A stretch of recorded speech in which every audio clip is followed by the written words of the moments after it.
Mesdames et messieurs, fidèles et sympathisants kimbanguistes de partout où vous nous suivez, nous vous disons bonjour et bienvenue dans ce plateau spécial sur Maman Marie Mwilou Kiawanga Nditani, femme de valeur, pleine d'initiatives, femme brave qui a lutté pour structurer et pérenniser l'œuvre de son époux. Aujourd'hui, nous disons l'église kimbanguiste. J'ai 6 invités qui interviendront sur ces plateaux, mais nous allons peut-être être en bilingue pour faciliter la compréhension à tous. Je reçois en première position Madame Mukobo Kawanda Thérèse, conseiller résident des ECK Nkamba. Madame, bonjour. Bonjour, monsieur le journaliste. Maman Mukobo, le monde entend parler de Maman Mwilou en tant qu'épouse du père fondateur du kimbanguisme. Mais également, elle représente quoi dans l'œuvre de son époux? Merci beaucoup, monsieur le journaliste. Maman Mwilou, dans l'œuvre du kimbanguisme, elle est pour nous les piliers de cette église. Elle est la pierre angulaire. Elle est le soutien de l'église. Pourquoi nous le disons? C'est parce que dès la première heure, Maman Mwilou a vu sa fidélité, son amour. Elle s'est vraiment impliquée dans cette œuvre-là. Et quand son mari, Papa Simon Kimbangu, s'entretenait avec Jésus-Christ, Maman Mwilou avait entendu et lui avait demandé avec qui elle s'entretenait. Et au sujet de quoi, quand Papa Simon lui en a parlé, Maman Mwilou Kiawanga lui a dit d'accepter et qu'elle le soutiendrait et qu'elle lui porterait la main forte dès le départ. Et c'est ce qui a été fait. Et après le départ de Papa Simon, maman, en relégation, en déportation, Maman Mwilou n'avait pas baissé les bras. Elle a continué cette œuvre. Elle est une personne de grande envergure. Sans elle, cette église, nous ne croyons pas qu'elle aurait pu exister. C'est elle qui a tout fait par sa bravoure, par son implication, malgré de multiples tourments. Elle n'a pas cessé, elle a continué jusqu'au bout, jusqu'avant de quitter ce monde. Voilà pour nous, elle est le pilier, elle est la pierre angulaire, elle est le soutien de l'église kimbanguiste, elle est une personnalité de grande envergure. Merci, une très bonne réponse, Madame Maman Mwilou, en tant qu'épouse de Papa Simon Kimbangu. Est-ce que pouvez-vous nous dire quel est le rôle qu'elle a joué dans la structuration et pérennisation ou pérennité dans l'œuvre du kimbanguisme? Encore une fois, merci, monsieur le journaliste. Comme je venais de le dire tout à l'heure, qu'elle a pris une part active à cette œuvre du kimbanguisme, à l'œuvre salvatrice, Maman Mwilou, dès le départ, comme elle avait encouragé son mari d'accepter cette œuvre, Maman Mwilou, elle fut la première à sonner la cloche le 6 avril 1921. Et cela prouve déjà vraiment qu'elle était pleinement d'accord à réaliser cette œuvre-là. Elle a sonné la cloche et cela ne s'était pas arrêté là. Maman Mwilou s'est donné corps et âme comme nous l'avons dit. Son mari parti, resté seul, tourmenté. Elle a connu toutes sortes de misères, mais elle est restée combattante. Elle a tenu l'église, elle s'est impliquée.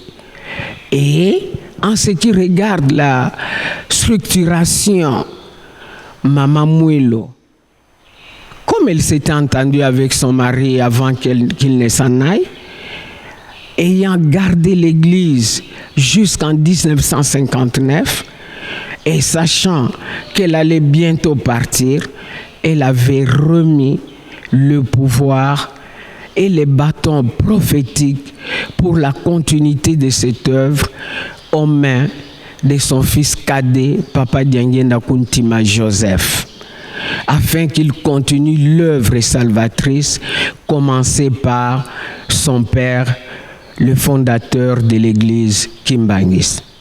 Quant à la pérennité ou la pérennisation de l'église, nous le savons aussi. C'est elle-même qui, sachant qu'elle allait bientôt s'en aller, quitter cette terre des hommes, elle a réuni les clergés de cette époque-là pour qu'ils leur remettent des cartes leur donnant droit, l'autorisation et le pouvoir de la continuité d'évangéliser l'œuvre du kimbanguisme.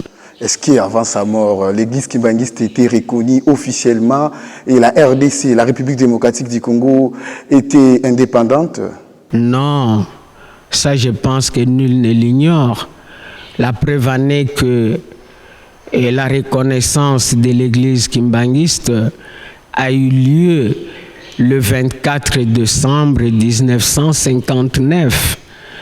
C'est en ce moment-là que l'Église a été reconnue officiellement et que les fidèles, les adeptes kimbanguistes ont cessé de prier dans la clandestinité.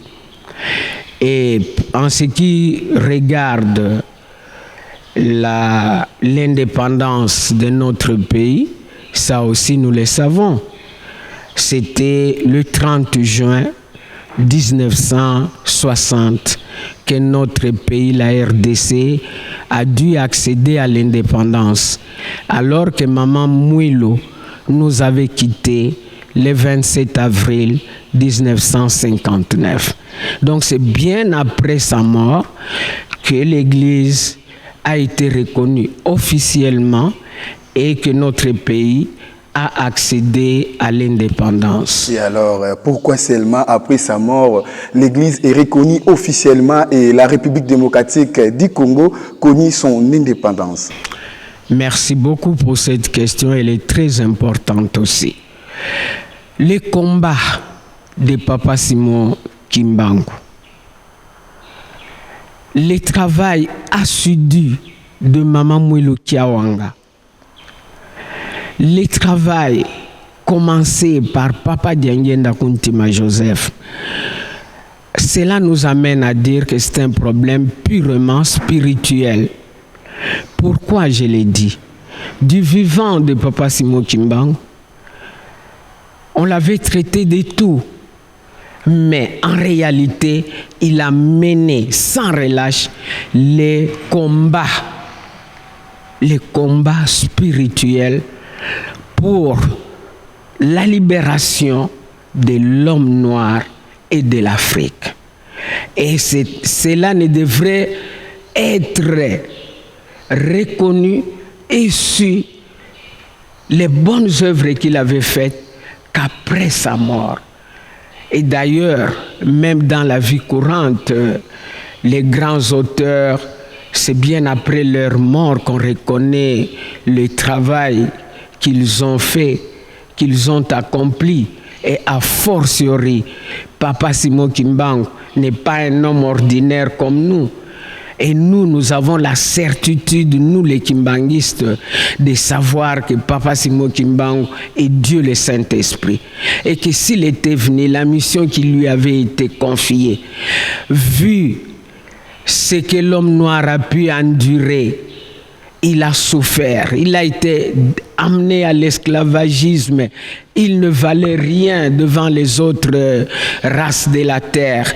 Et Papa Simon a combattu pour que l'homme noir puisse retrouver sa place.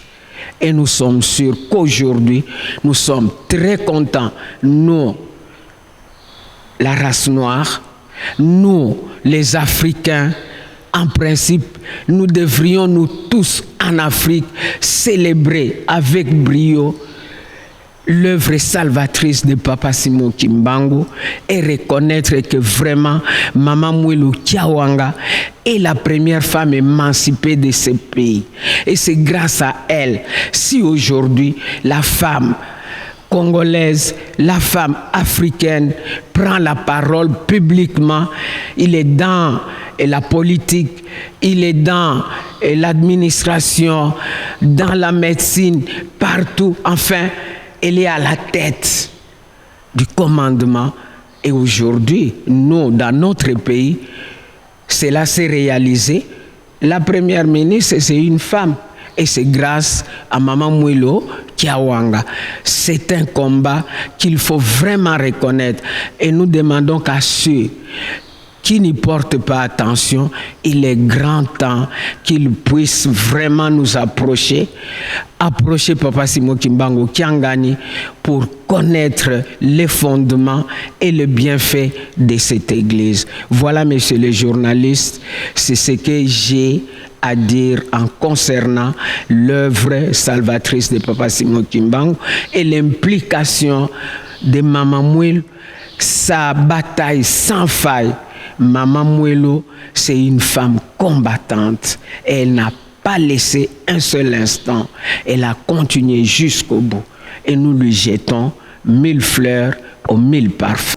Merci madame d'avoir répondu à notre invitation. J'étais avec madame Mukobo Kawanda Thérèse, conseiller résident des ECK Nkamba. Merci madame. Merci messieurs les journalistes et bon travail et bonne continuité.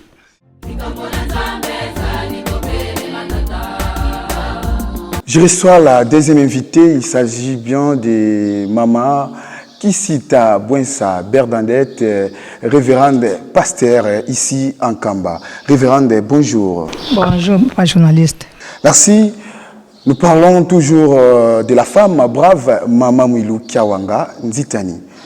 Maman révérende, après l'arrestation de Papa Simon Kimbangu, quelle a été la lutte de Maman Mwilo en tant qu'épouse de cet homme, Papa Simon Kimbangu? Merci beaucoup, papa journaliste. Maman Mwilo a lutté pour étouffer les mauvais projets des colons contre l'homme noir et surtout l'homme opprimé en général. Pour poursuivre l'œuvre de son mari qui avait lancé son défi en 1921 que l'homme noir deviendra blanc et l'homme blanc deviendra noir. C'était sa première lutte. Sa deuxième lutte était de démontrer au monde que la femme était aussi capable de faire quoi que ce soit. Aujourd'hui, nous avons des femmes responsables de partout, contrairement à la faiblesse de maman Ève. Merci maman, nous continuons. Est-ce qu'elle avait cédé à sa mission ou comment après l'arrestation de son époux? Merci beaucoup papa journaliste. Comme dit, maman Mwilo n'a pas cédé. C'est bien plutôt, elle avait continué l'œuvre. Elle a bien gardé, malgré les turbulences, malgré la souffrance. Elle a fait tout pour atteindre son objectif.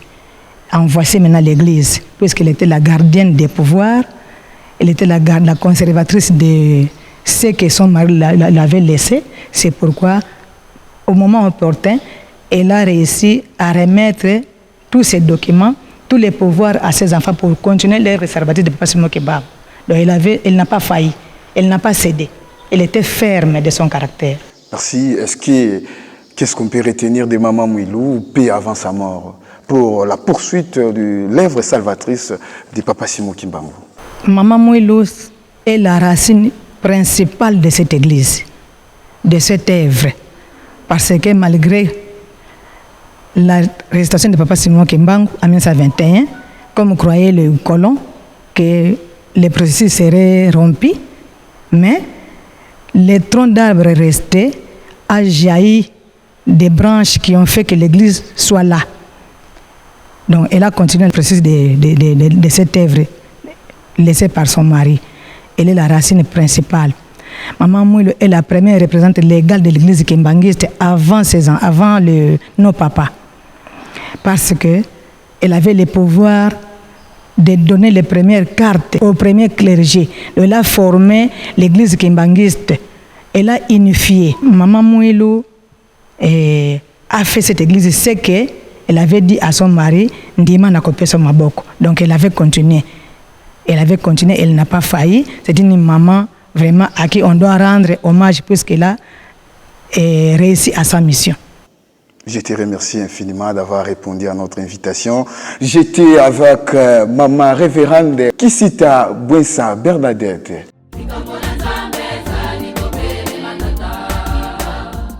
À présent, je suis avec la directrice de l'école maternelle Kiwasisiloa, Madame Kiangemba Pauline, mais elle est aussi plutôt révérende pasteur ici en Kamba. Révérende, bonjour. Bonjour, monsieur le journaliste. Révérende, nous parlons toujours de la femme brave, Maman Marie-Mouilou Kiawanganzitani, femme pleine d'initiative, femme d'honneur. Elle a lutté tellement pour structurer et pérenniser l'œuvre de son époux. Aujourd'hui, nous disons l'église Kimbangiste. Maman révérende, pourquoi Maman Marie-Mouilou Kiawanganzitani insistait toujours de séparer son esprit de son corps? Merci beaucoup, monsieur le journaliste. Si Maman Mouilou parlait toujours de séparer son esprit de son corps, c'est parce que Papa Simon Kimbangu d'abord était un esprit. Elle préférait séparer son esprit de son corps pour que tout problème soit résolu. Elle insistait parce que Papa Simon Kimbangu devait un esprit. Elle aussi devrait se trouver un esprit pour que tout problème trouve solution. Est-ce qu'avant sa mort, avait-elle prononcé un message prémonitoire? Si oui, lesquels? Maman Moulou disait toujours, ah, Ngai Marie Mouilou. Est-ce que na kolonga? Basi ya banganga nzambe balonga kate.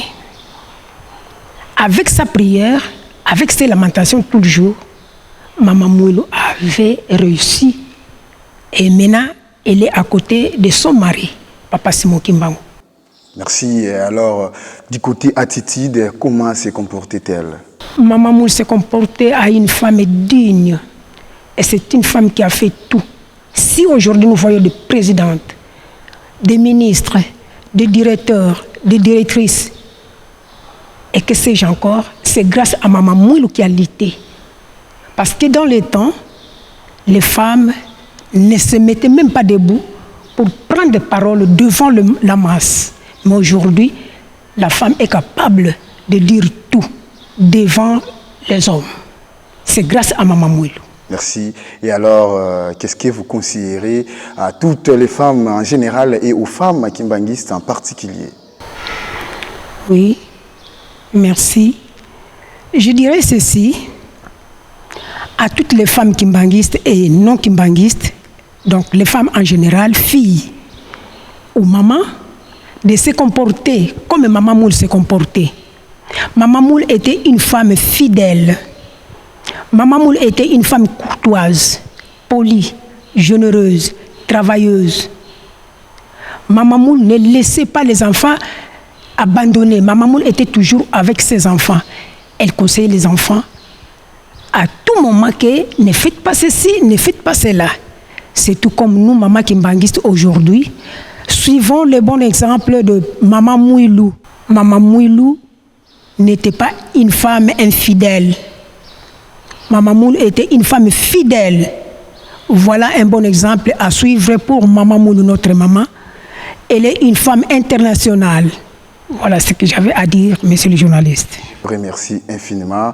C'était Madame Kiangemba Pauline, directrice à l'école maternelle ici en Kamba.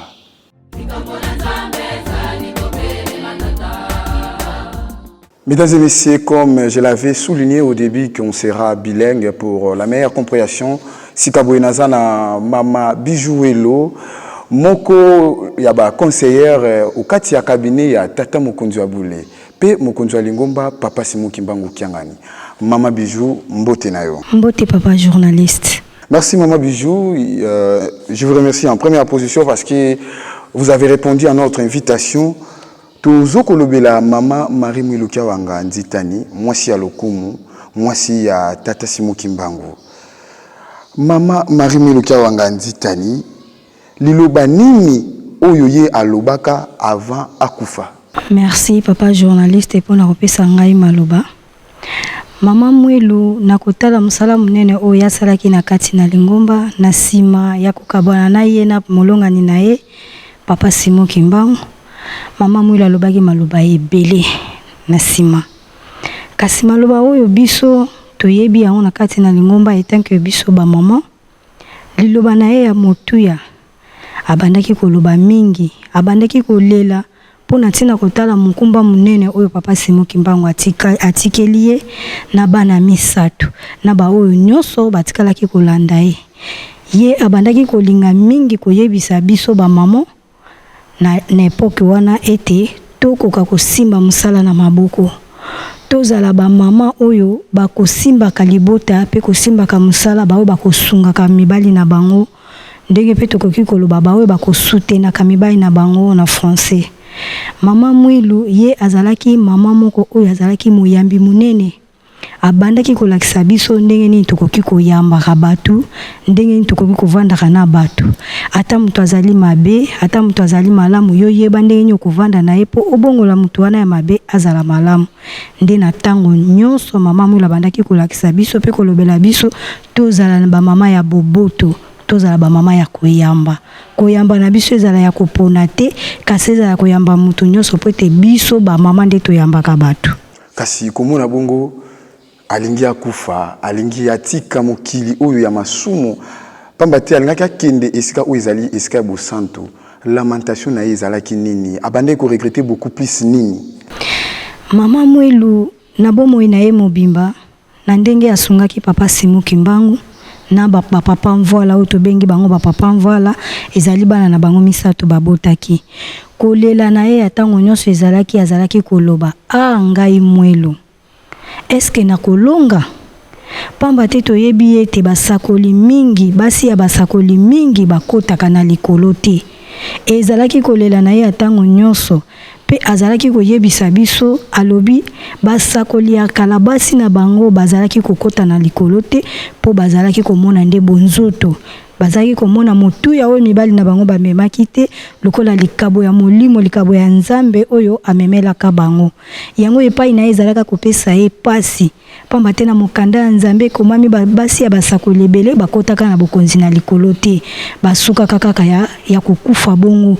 Tokoki kopesa exemple ya mama Loti ye azalaki mwasi ya mosali munene ya tata Nzambe mais lokola ya amonaki kaka bozwi ya mokili azalaki ko s'intéresser na makambo ya likolo te mabombani ya likolo te yango atalaki bomengo na ye oyo atikaka na sima yango abongwanaka libanga ya mungwa bazali ebele solo na mokanda tata Nzambe kasi tozwi kaka exemple wana moko yango nde ezalaki kolela ya bomoi mobimba ya mama Mwilu ete ngai Mwilu na kolonga pamba te basi ya basali ya Nzambe bakotaka na likolo te.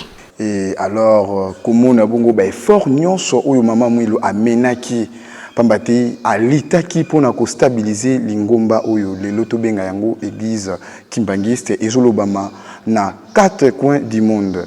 Mama Mwilu azo mérité nini? Merci papa journaliste. Mama Mwilu azali mama oyo tokoki koloba na français, c'est un exemple à suivre.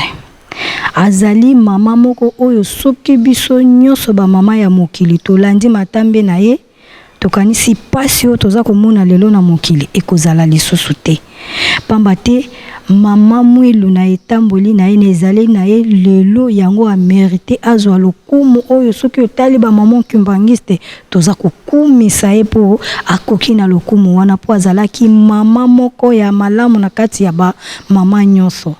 Mama Mwilu kotala monene ya makambo asalaki na kati ya mokili lelo biso ba mama tokomi considérer na ba société considérer na ba famille tokomi kosimba ba famille tokomi kosimba Lingomba tokomi kosimba mokili oyebi exemple soki totali na République démocratique du Congo ministre ya liboso azala mwasi ye oyo lelo tozali na ye Maman Judith, ye azali ministre.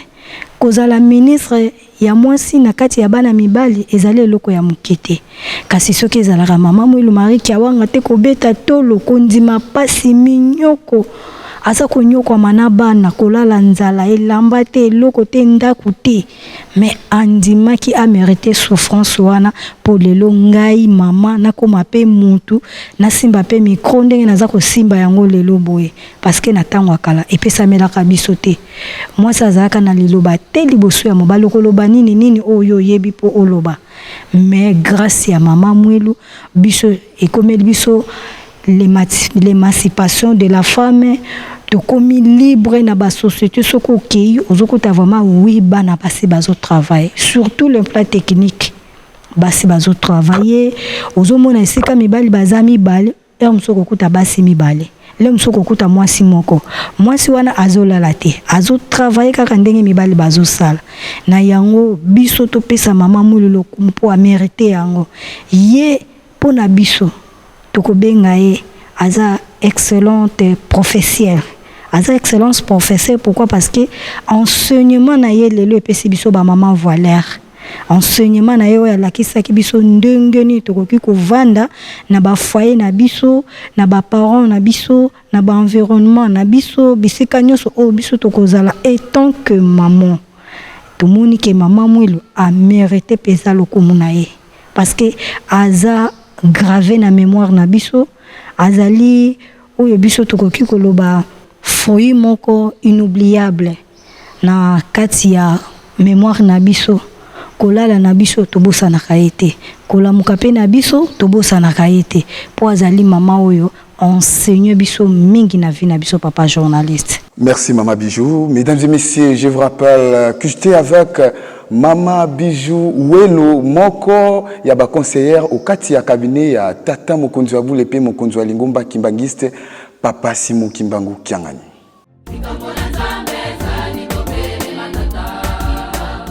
Bandeko balandi bisika biso oyo bozali kolanda biso ndenge bomoni sika boye na zwami na ba mama misato oyo ezali bongo bureau ya AFKI na direction nationale ya Nkamba nde tokoswana bango na masolo mosusu te oyo etali bongo Mama Marie Mwilu Kiawanga Nzitani na loboko na ngai ya mobali na kobanda bongo na mama oyo azwami pene na ngai akose présenter boye ba solo soki azali nani Mama Mbote. Mbote papa journaliste. Soki okoki se présenter liboso ya bandeko bana o bazali kolanda yo. Ngai kombo nanga Mama Tuba Zenzo. Nazali président national Nkamba. Merci maman.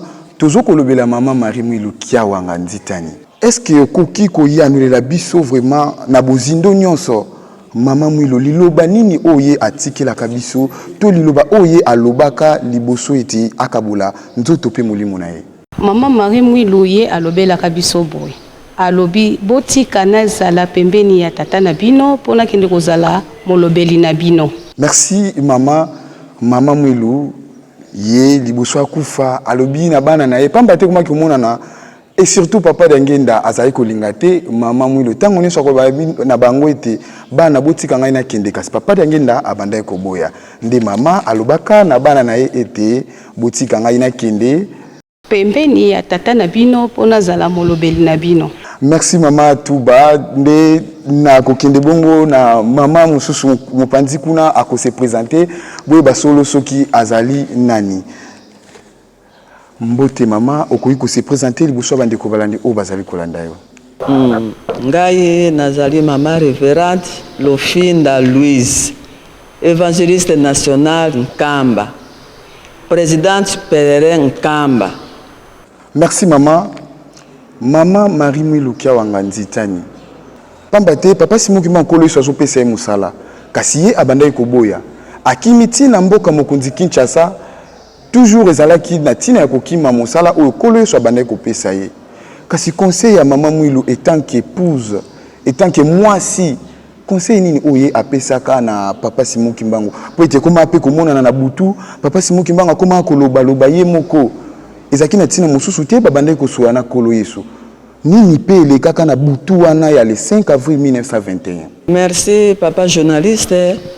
Na koloba ete ngai nazali évangéliste. Mais na kopesa chapitre po bato bakolanda ke ndenge nini bazotombola mama oyo soki totali na mukanda ya Masese chapitre 19 verset 14 elobi kuna ete bomengo famille libota bakoki kotikela yo bandako bangombe bantaba banini wana eza na litomba te mais mama Mwilu lokola azalaki mama conseillère ya malamu mama Mwilu lokola azalaki na makanisi ya malamu tango azalaki pe na dialogue na papa Simon Kimbangu po soki dialogue ezalaka te alingaki koyoka ndenge nini nkolo Yesu azopesa papa Simon Kimbangu mosala te na dialogue wana nde nkolo Yesu azoya kopesa papa Simon Kimbangu mosala azotungisa mama azoyoka mama tango ayoki atuni Simoni ozosola na nani papa Simon Kimbangu azongisi mama Mwilu réponse ke kolo azoya kopesanga mosala po papa Simon Kimbangu azalaki kobude na ndenge ya koboya mosala me azalaki komona bonene ya likambo ya ngani ya nkolo aye kopesa ngai ese na kokoka nde sikoyo na encouragement mama Mwilu encourager ye Simoni zwa mosala na kopesa yo maboko mama Mwilu mama ya makanisi ya malamu po soki azalaka na makanisi ya mabe alingaki adevie tata Kimbangu mission etombe sikoyo après bokangi ya mobali na ye mama Mwilu vi na ye na bana etikalaka lolenge nini? Merci papa journaliste sima ya bokangami ya tata Kimbangu vi ya mama Mwilu ezalaki ya pasi ya mikakatano kolia ya pasi kolata ya pasi kolala ya pasi bana kobokola bango na pasi me lokola mama Mwilu azalaki mama ya molimo azalaki mama oyo Nzambe apreparaki azongaki nsima te po bamibali bazalaki koya koluka ye wana ntango mosusu akokaki mpe koluka mobali moko boye oyo aza na bamoye mpe asungi ye na bana me lokola azalaki na likambo ya Nzambe na molimo ya Nzambe nyonso wana epa na ye ezwaki esika te na basouffrance na ye asiportaki kaka po alongisa likambo oyo mobali na ye atikelaki ye. Merci na kozonga simepa ya mama sika boeto katisi na ngambo ya loboko na ngai ya mwasi tozali bongo na mama Christine kasi ye vraiment ko se présenter ye moko boye babongo soki azali nani na kati na lingomba oyo mama mbote na yo. Mbote papa journaliste. Okoki ko se présenter directement bandeko balandi ba ebayo. Merci papa journaliste. Ngai nazali mama révérende Diavewa Christine. Navandi solo na mboka France. Nazali na kati ya bureau na bureau national na AFKI awa na Nkamba. Donc nazako yande ko na ye nanga na festivité ndenge na ye pe kotala komikola koikola bokoko. Yango nde nazali awa nakutami awa na tina na yango papa. Merci mama Christine. Papa Simon Kimbangu bakangiye ake kosala boloko. Mama Mwilu atikalaki na bana. Kasi malgré vie ya pasi ya mama Mwilu, boyambi na ye bapaya ezalaki lolenge nini? Ya solo mama Mwilu boyambi na ye ezalaki boyambi moko ya kitoko. Boyambi moko ya mama oyo atondisamaka na bonzambe. Boyambi na ye azalaki koyamba bato, azalaki kotala bato na elongi te. Azalaki kotala bato na libumu ndenge papa Mfuma Mbanza papa Sonia Nzila kolobaka ki mopaya bakotalaka ye na libumu soki bapaya baye bauti ngambo na ngambo bakolia yambo ete asolola na bango bakolia alesi bango nano na bonzoto nde sima kolesa bango lisu na molimo nde akotinda bango bakine na mai basukola pe akozongisa bango na libondeli. Et malgré vie à pasi oye akomaki komene est-ce que mama Mwilu na sima bokanya mobali na ye est-ce que alingaki lisusu mobali mosusu to pezala ki na ba proposant o babandaki koya ko proposer mama Marie Mwilu kia wanga nditani. Merci papa journaliste ya solo na motuna no tuni mondele asalaki nyonso po ete mama Mwilu abungisa likambo yo asimbaki pamba te bango bayebaki bonzambe ya mama Mwilu. Kasi balongaka te ba provocation ya ndenge na ndenge kasi balongaka te pamba te mama Mwilu ye akangaki likambo na mobali na ye papa Simon Kimbangu. Natina ete na mokolo ya le 3 décembre 1921. Yambo ete train et démarré po kende na likolo ndenge papa Simon Kimbangu batinda kaye kuna na Katanga. Train ekende kite po nini papa Kimbangu alobaki soki na moni mwasi na ngana bana te train oyo kokende te, train ekende kite batiaki tembe meti suka na yango batosaki maye papa Simon Kimbangu alobaki na bango mama Mwilu ayaki na bana nde ye sololaki na moko kati na bango na epai ya mama ye alobaki na mama ete kozala na mawa te na kei na kozonga lisusu na nzoto oyo te kasi batela lingumba na tango wana ya solo ezaki na clandestinité atikaki émission abatela lingumba mosala monene oyo atikelaki ye pe abatela bana mama Mwilu asalilaki yango nde alongaki na mosala na ye wana. Merci. Alors nakomuna bongo ba comportement nyonso oyo mama Mwilu alakisaki na miso ya bato. Mama Mwilu tokoki ko comparer na nani na mokili oyo nyonso? Merci papa journaliste. Mama Mwilu ya solo azali incomparable. Soki totali na ba mama nyonso oyo batangami na mukanda ya tata Nzambe, mama Mwilu azali incomparable parce que ye azali na bonzambe kati na ye, molimo ya Nzambe kati na ye. Ba mama o mosusu ya solo basalaki mission na bango na mwa tango moke pe esilaki. Mais ya mama Mwilu tina tango tozali mosala na ye ezali ko salama. Mone na ezali ko monana. Azali ko salela biso bikamwa ya ndenge na ndenge. Ye kaka o wana abotaki nkolo Yesu na bayuda. Na ekeke ya liboso. Ye pe na libota oyo ya liboso oyo tata Nzambe avandaki. Ye pe kaka na libota oyo ya mibale na ba Kongo. Oyo Nzambe alobi kati na mokili. Oyo Nzambe avandi kati na mokili. Ye pe aboti papa kolo Yesu papa ya lunga na kianga ni Salomo. Donc maman Mwilu azali incomparable pambate azali éternel. Merci Mama Christine Sikabwena kozonga epai ya mama présidente nationale ya association des femmes Kimbangistes pambate tozo kokoba pene ya fête ya le 27 avril 2025. Mama présidente liloba nini oyo okoki kotalisa na ba mama nyonso ya mokili mobimba to pe ba mama Kimbangiste pambate bakolobaka mwasi akotongaka mboka te kasi na komona ete mama Mwilu alitaki pona ko stabiliser ko pesa valeur na lingomba oyo tolobi lelo église Kimbangiste conseil nini okopesa na ba mama o bazali kolanda na ngonga oyo na kopesa nanu ya liboso mbote na bakonzi na ngai ya niveau général mama Mata Mwilu Mata na pesi bino mbote mingi na mama Niswazi ba général na nyonso tu bazana donc na pesi bino mbote bino nyonso tu conseil na kopesa na biso nyonso tu ba mama tozala moderne tolanda maloba oyo papa Simon Kimbangu Kiangani aza kopesa biso na papa Nsongi Nzila tolanda malako oyo bango baza koyebisa biso kamba nde photo ya po oyo ezali source na biso ya bakimbangiste papa lubetela yango sete makasi bakatolike baza pene besika na bango bakomelaka biso pe bakimbangiste toza na kamba Nouvelle Jérusalem na yango tango toza koya toyebake tozoya pa ya tata tokoya na nini biso moko ba mama tokanisa tokoya nde pona mabondeli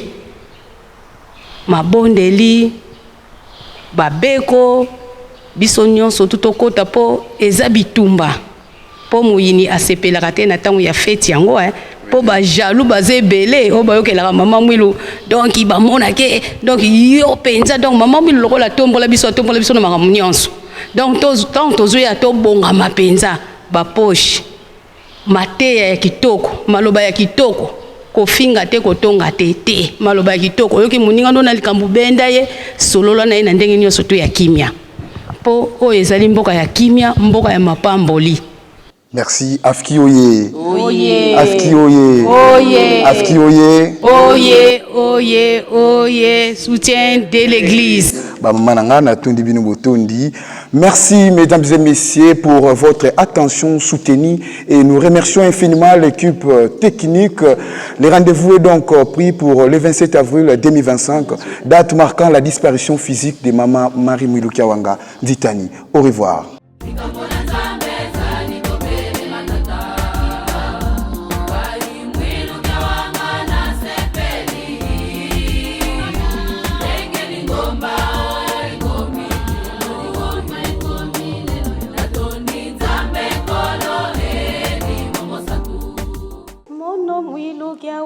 Tantu katsakalela ko mono mwilu kya wanga tantu katsakalela ko bana Sambila imbila satana kena elendoko imeluka la balongo mono walongo ngendina beluka la balongo mono walongo ngendina bana Sambila imbila Satana kena elendoko Sambila eimbila Satana kena elendoko